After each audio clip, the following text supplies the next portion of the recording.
একেবারে আড়াআড়ি ভাগ হয়ে গেছে এবং সেখানে মমতা বন্দ্যোপাধ্যায়ের এই কনফিডেন্সটাই আসছে একমাত্র কারণে যে মমতা বন্দ্যোপাধ্যায়ের কাছে নাকি একটা সিকিউর 33% ভোট আছে। দেবাশিস আসছি আপনার কাছে। হ্যাঁ, না এইটা কিন্তু আমি মনে করি ভুল ভাবনা।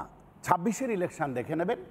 যদিও কথাটা আমরা অনেক দিন ধরে বলছিলাম, এখন গত পরশু দিন সম্ভবত আপনাদের চ্যানেলে শ্রমিক ভট্টাচার্য বলেছেন যে 26-এর নির্বাচন কোনো দলের হাতে নেই, এটা জনগণের হাতে আছে নির্বাচন। দেখুন, বামফ্রন্ট ওরকমই ভাবতো, বিশেষ করে সিপিআইএম পার্টি এরকমই ভাবতো যে সংখ্যালঘুটা বলছি বটে, আমরা পার্টিকুলার মুসলমানদের কথাই বলা হচ্ছে, যে অন্য কোথাও যাওয়ার রাস্তা নেই, তারা আমাদের খোঁটায় বাঁধা আছে।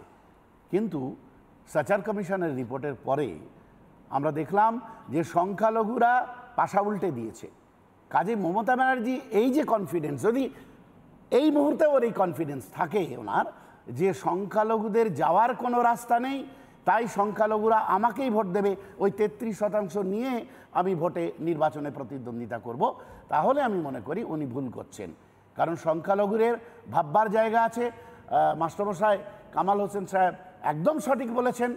আমি বলছি না অনেক কিছু করে ফেলবে, কিন্তু সংখ্যালঘু মুসলমানদের মধ্যে, বাঙালি সংখ্যালঘু মুসলমানদের মধ্যে এই জাতিসত্তার তেজ আছে, যে তেজ দিয়ে তারা ভারতবর্ষের স্বাধীনতায় বড় ভূমিকা গ্রহণ করেছিলেন।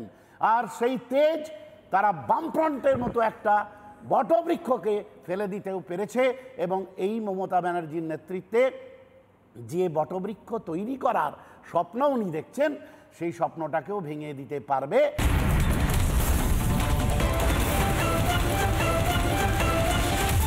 সরাসরি ঠিক এই জায়গাতে শামসুর সাহেবের কাছে যেতে চাই। শামসুদ্দা, খুব নির্দিষ্টভাবে আপনারা আইএসএফ, কিছু মনে করবেন না, কিন্তু আইএসএফ হয়তো সংখ্যালঘু, অন্তজ, প্রান্তিক বহু মানুষের দল হতে পারত, কিন্তু এটা ঠিক যে সংখ্যালঘুদের এই মুহূর্তে একটা মনে হওয়া আছে যে তাদের কেউ নেই। মমতা বন্দ্যোপাধ্যায় অন্তত আছেন তো, ঠিক আছে, লাঞ্ছনা বঞ্চনা যাবতীয় যা হোক না কেন, দিদি ওই 500 টাকা দিচ্ছেন, 1000 টাকা দিচ্ছেন, অ্যাটলিস্ট প্রোটেক্ট করে রাখছেন, ভাত দিচ্ছেন, 2 টাকার চাল দিচ্ছেন, মাঝে মধ্যে জগন্নাথের প্রসাদ পাঠাচ্ছেন, ভালো আছে।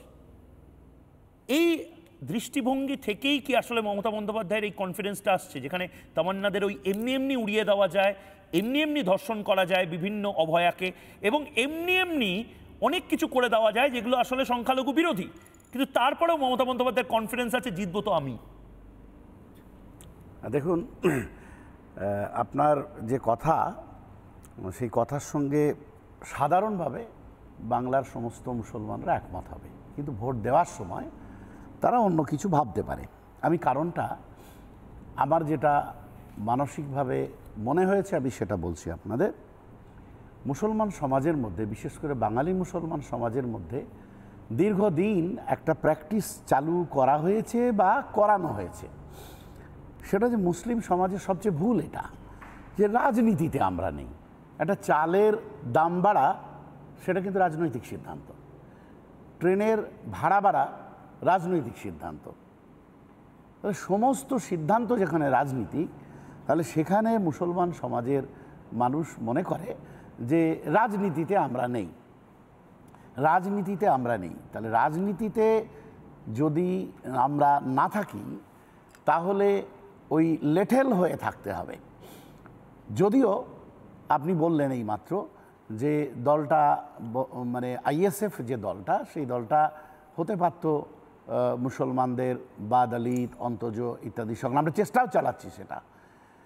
এখন যেহেতু এই দলের মূল সমর্থনের যে ভিত্তি, সেই ভিত্তিটা এখনও পর্যন্ত সাধারণভাবে সংখ্যালঘু মুসলমানদের মধ্যে আছে, আমরা নির্দ্বিধায় বলি যে মুসলিম জাতিসত্তার যে বিষয়টা, আমরা সেই জাতিসত্তার বিষয়টা বারবার তুলে ধরব। এখন মমতা ব্যানার্জি সহ অন্যদের একটা ভয় আছে, কিন্তু বিশেষ করে শাসক দল মমতা ব্যানার্জির একটা ভয় আছে। সেই ভয়টা হচ্ছে এতদিন পর্যন্ত আইএসএফ সম্পর্কে ভয় যেটা আছে, সেটা এতদিন পর্যন্ত এরা বিভিন্ন দলে খেলাধুলো করেছে, বিভিন্ন ক্লাবে খেলেছে, অন্যের ক্লাবে খেলেছে, এবং সেই ক্লাবে গোল দিয়েছে, সেই ক্লাবের হয়ে মারামারি করেছে, সেই ক্লাবের হয়ে মাঠ মাতিয়েছে। এবার তারা কি ভাবতে শুরু করেছে আমরা জাতিসত্তার কথা বলছি, সেটাকে ধর্মীয় সম্প্রদায়ের ঢুকিয়ে দেওয়া হচ্ছে। জাতিসত্তা এবং ধর্ম এই দুটো বিষয় সম্পূর্ণ আলাদা, এটা বুঝতে হবে। এটা যদি না বোঝা যায় তাহলে খুব মুশকিল, আর সেখানে গুলিয়ে দেওয়া হচ্ছে। তা মমতা ব্যানার্জি, সেই জন্য মমতা ব্যানার্জি সহ আমি অন্যান্য বিরোধীরাও অনেকে ভাবছেন যে তাহলে অন্যান্য বিরোধী তো নেই, এখন বাজারটা হয়ে গেছে, কিছু মনে করবেন না, একেবারে আড়াআড়ি ভাগ হয়ে গেছে। এবং সেখানে মমতা বন্দ্যোপাধ্যায়ের এই কনফিডেন্সটাই আসছে একমাত্র কারণে যে মমতা বন্দ্যোপাধ্যায়ের কাছে নাকি একটা সিকিউর 33% ভোট আছে। দেবাশিস আসছি আপনার কাছে। হ্যাঁ, না এইটা কিন্তু আমি মনে করি ভুল ভাবনা। 26-এর ইলেকশন দেখে নেবেন। যদিও কথাটা আমরা অনেক দিন ধরে বলছিলাম, এখন গত পরশু দিন সম্ভবত আপনাদের চ্যানেলে শ্রমিক ভট্টাচার্য বলেছেন যে 26-এর নির্বাচন কোনো দলের হাতে নেই, এটা জনগণের হাতে আছে নির্বাচন। বামফ্রন্ট, দেখুন বামফ্রন্ট তো ওরকমই ভাবতো, বিশেষ করে সিপিআইএম পার্টি এরকমই ভাবতো যে সংখ্যালঘু মুসলমানদের, সংখ্যালঘুটা বলছি বটে, আমরা পার্টিকুলার মুসলমানদের কথাই বলা হচ্ছে, যে অন্য কোথাও যাওয়ার রাস্তা নেই, তারা আমাদের খোঁটায় বাঁধা আছে। কিন্তু সাচার কমিশনের রিপোর্টের পরে আমরা দেখলাম যে সংখ্যালঘুরা পাশা উল্টে দিয়েছে।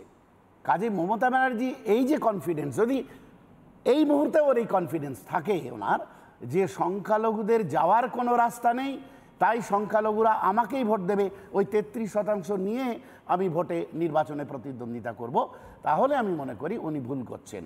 কারণ সংখ্যালঘুদের ভাববার জায়গা আছে। মাস্টারমশাই কামাল হোসেন সাহেব একদম সঠিক বলেছেন। আমি বলছি না অনেক কিছু করে ফেলবে, কিন্তু সংখ্যালঘু মুসলমানদের মধ্যে, বাঙালি সংখ্যালঘু মুসলমানদের মধ্যে এই জাতিসত্তার তেজ আছে, যে তেজ দিয়ে তারা ভারতবর্ষের স্বাধীনতায় বড় ভূমিকা গ্রহণ করেছিলেন। আর সেই তেজ তারা বামফ্রন্টের মতো একটা বটবৃক্ষকে ফেলে দিতেও পেরেছে। এবং এই মমতা ব্যানার্জির নেতৃত্বে যে বটবৃক্ষ তৈরি করার স্বপ্ন উনি দেখছেন, সেই স্বপ্নটাকেও ভেঙে দিতে পারবে এই সংখ্যালঘুরা, এই দৃঢ় প্রত্যয় আমার রয়েছে। আর এ ব্যাপারে একদম কিন্তু কিন্তু এই একেবারে আমি তাদের কথা বলছি যাদেরকে খুব সহজে, যাদেরকে বিপথে চালিত করা যায়, একেবারে গরিব, একেবারে প্রান্তিক, সেই সমস্ত ধরে নিন পরিযায়ী শ্রমিক, মুর্শিদাবাদের পরিযায়ী শ্রমিক, উত্তর চব্বিশ পরগনার পরিযায়ী শ্রমিক, তাদেরকে মমতা বন্দ্যোপাধ্যায় যা জিনিস বোঝাচ্ছেন, বা তাদের এই নেতারা যা জিনিস বোঝাচ্ছেন, মমতা বন্দ্যোপাধ্যায়ের কথাই তো আসলে সেগুলো পার্কুলেট হচ্ছে সেই সমস্ত জায়গাতে। আমি দেবাশিসদার কাছে যাবো। দেবাশিসদা, নানা ধরনের কন্টেন্ট দেখার জন্য লাইক করুন, শেয়ার করুন আমাদের ফেসবুক পেজ, সাবস্ক্রাইব করুন আমাদের ইউটিউব চ্যানেল, পাশাপাশি অন্যান্য ব্রেকিং নিউজের জন্য অবশ্যই চোখ রাখুন রিপাবলিক বাংলায়।